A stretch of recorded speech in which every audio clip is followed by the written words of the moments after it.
911, what's the address of the Ma'am, emergency? can I get an officer out here? It's a lady laying in the pool.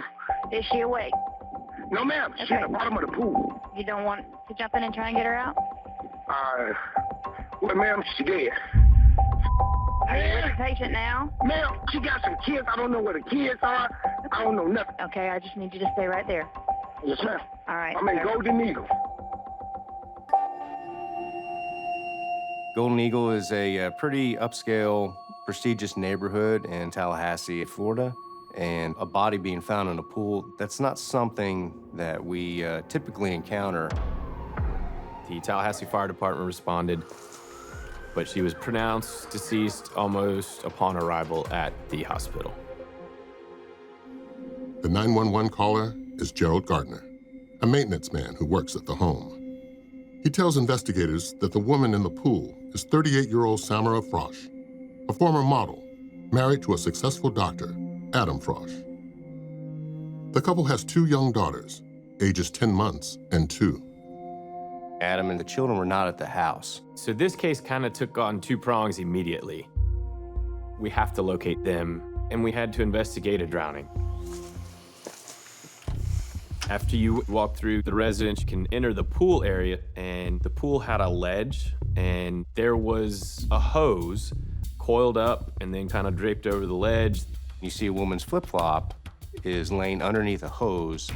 You find the other flip-flop just a couple feet away. It just looks completely staged. And it seemed like there was foul play. Samira was definitely a unique person. The minute you saw her, you were like, wow, where did this beautiful woman come from? Originally from Madagascar, Samira Motasafi grew up in a simple household of modest means. At age 18, she moved to Paris, where she hoped to help support her family through a modeling career. There she fell for Adam Frasch, a podiatrist who was visiting France. Adam's a really charismatic guy. He would just tell the most incredible stories about his life.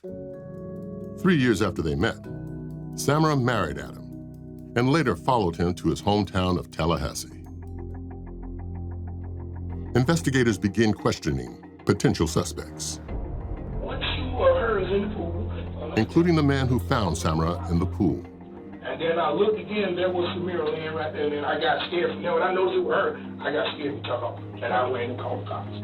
Gerald Gardner's 911 call is extremely suspicious.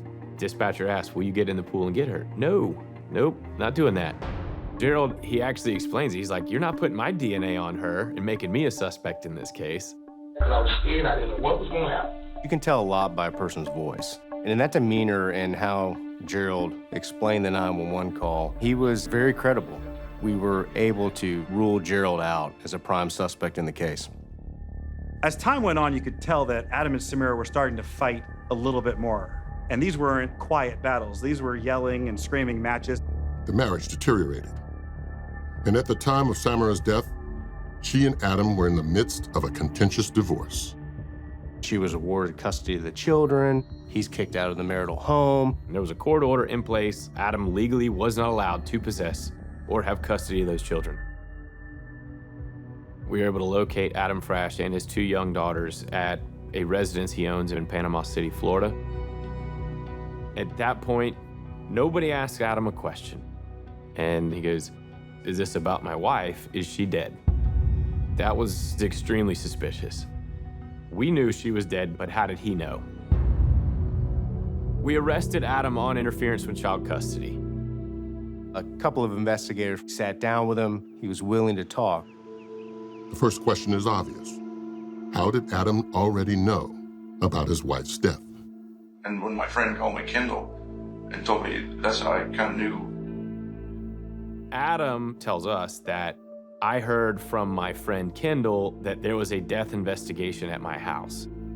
Adam also says he and Samira were together the night before she died. In the hopes of trying to work things out? Yes, sir. It was actually going pretty good. Okay, well, so what happened when y'all get to the house? She started drinking champagne. Did she drink anything that night? No. How much do you think she had to drink? I would say close to a couple bottles of champagne. They made love, She's drunk, and then they go to bed. Adam also seems to know specific details about his wife's death. I'm worried that she may have tripped on the water hose that was out there or something. Listening to Adam's interview, he tells you, I hope she didn't trip over the hose. How did you know that this looked like somebody tripped and fell into the pool? Why would you even bring that up? Something wasn't adding up. 4 days after he's arrested for violating a child custody order by taking the girls to Panama City, Adam posts bond and is released from jail.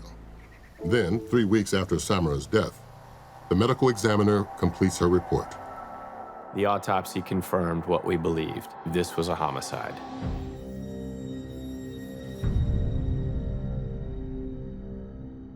Then we get to the toxicology section.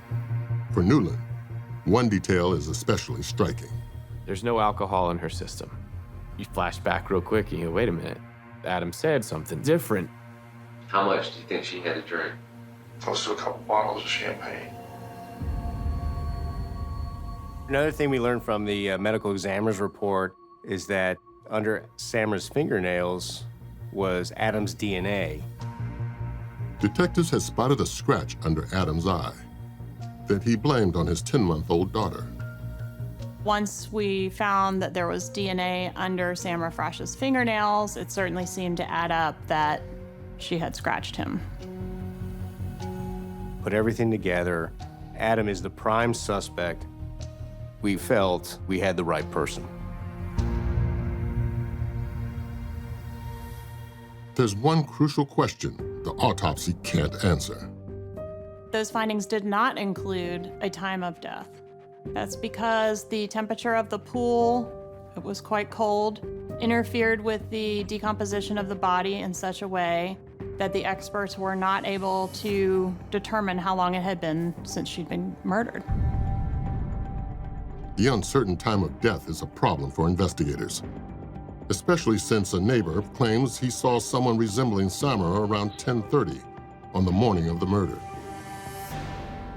Adam Frasch was exiting the neighborhood at 8 a.m. sharp. So if we had had the time of death established as pre-8 a.m., then we could have definitively proved that the neighbor was incorrect. We saw a lady.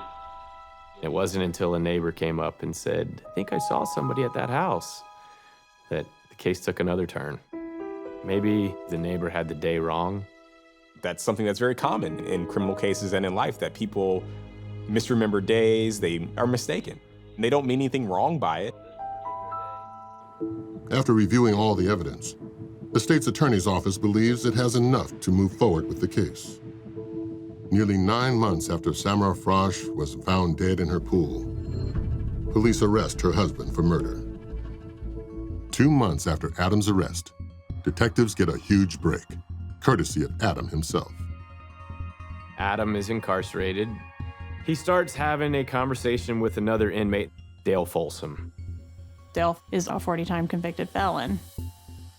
He was in and out of jail all the time and would frequently want to give up information to try to help himself. I interviewed Dale Folsom. He tells us this whole story. Adam tells Dale in detail what occurred that night. He talks about the fight that occurred between he and Samira. He talks about knocking Samira out, panicking, and throwing her in the pool.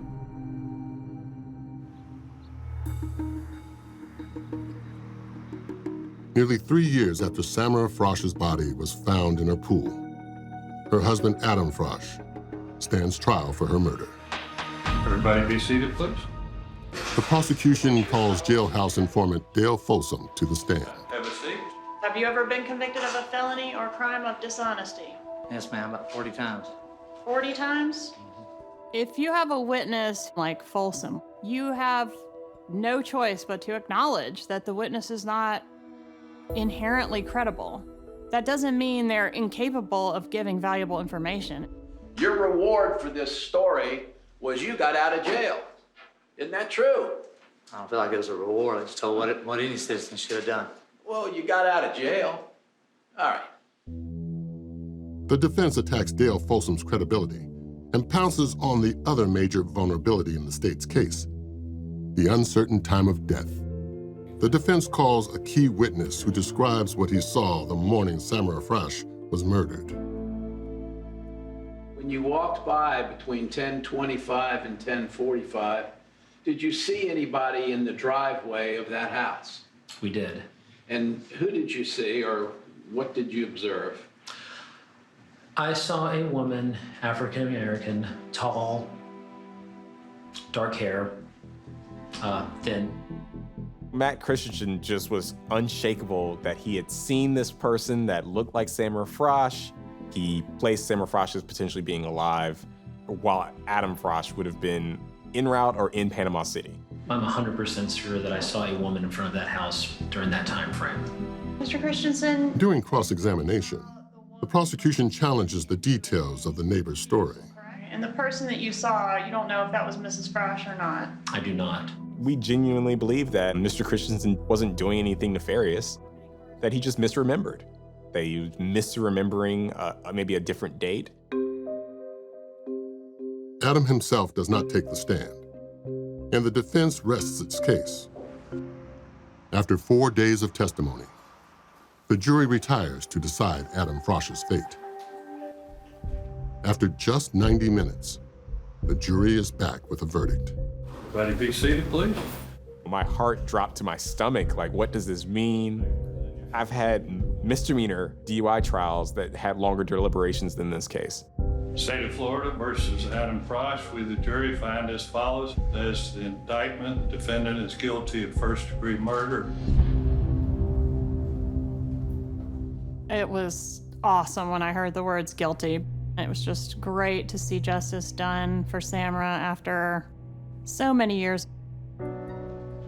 Adam Frasch is sentenced to life without parole for his crime.